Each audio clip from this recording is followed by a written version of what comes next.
Hello students, physics class में आपका स्वागत है। मैं हूं अर्चना दीक्षित। आज का टॉपिक है लॉरेंज बल। लॉरेंज बल को हम दो भागों में पढ़ेंगे, लॉरेंज बल भाग 1 और लॉरेंज बल भाग 2। लॉरेंज बल क्या है? जब कोई आवेशित कण, कोई भी आवेशित कण है, किसी चुंबकीय क्षेत्र में गति करता है तो उस पर एक बल कार्य करता है जिसको हम लॉरेंज बल कहते हैं। चित्र में देखिए, एक आवेश है प्लस क्यू आवेश है और चुंबकीय क्षेत्र है बी, तो इस पर एक बल कार्य करेगा, वो कहलाएगा लॉरेंज बल। लॉरेंज बल किन किन बातों पर निर्भर करता है?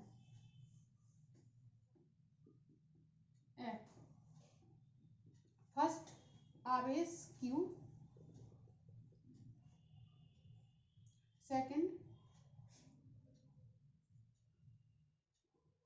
कण की बी के सापेक्ष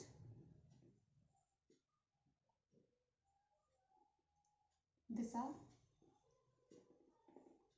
थर्ड कण का वेग, और फोर्थ है चुंबकीय क्षेत्र बी का परिमाण। कंबाइंड रूप से अगर हम इसको लिखें तो F is equal q v B sine theta. इस चित्र में देखें, Q प्लस क्यू आवेश है, B चुंबकीय क्षेत्र है और ये कण V वेग से गति कर रहा है, तो चुंबकीय क्षेत्र के सापेक्ष इसका एंगल है थीटा, तो इसका परिमाण हो जाएगा F is equal q v, और इसकी दिशा चुंबकीय क्षेत्र B के सापेक्ष इसकी दिशा है जो है वो V साइन थीटा, तो q v B sine theta ए। और इसको हम कैसे, इसकी दिशा हम कैसे ज्ञात करेंगे? इस तरह से, जैसे इसको हम देखें,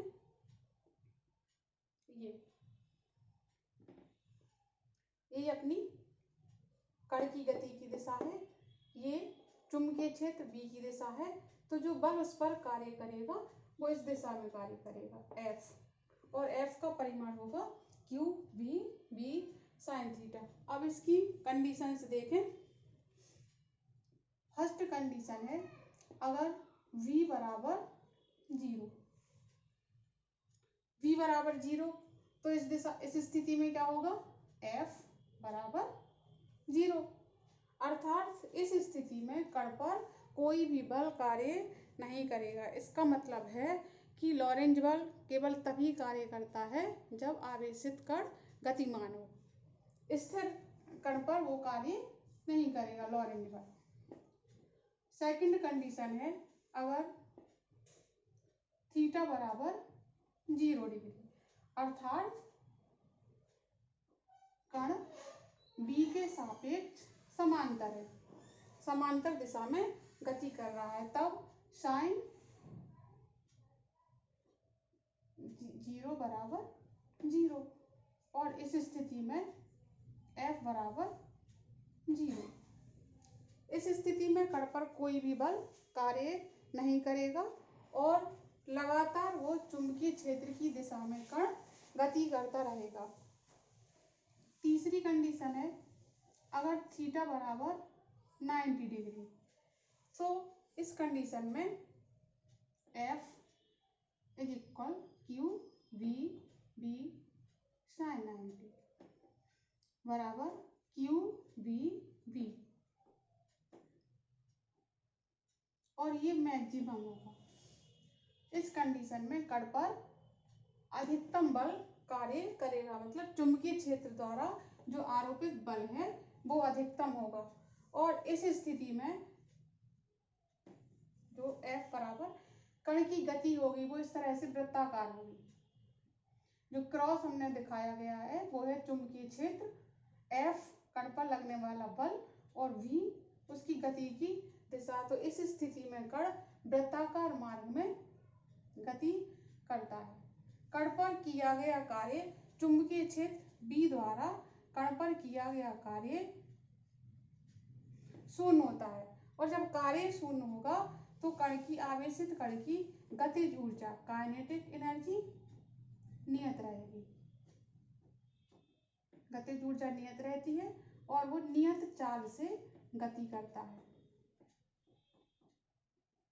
नियत चाल से गति करता है।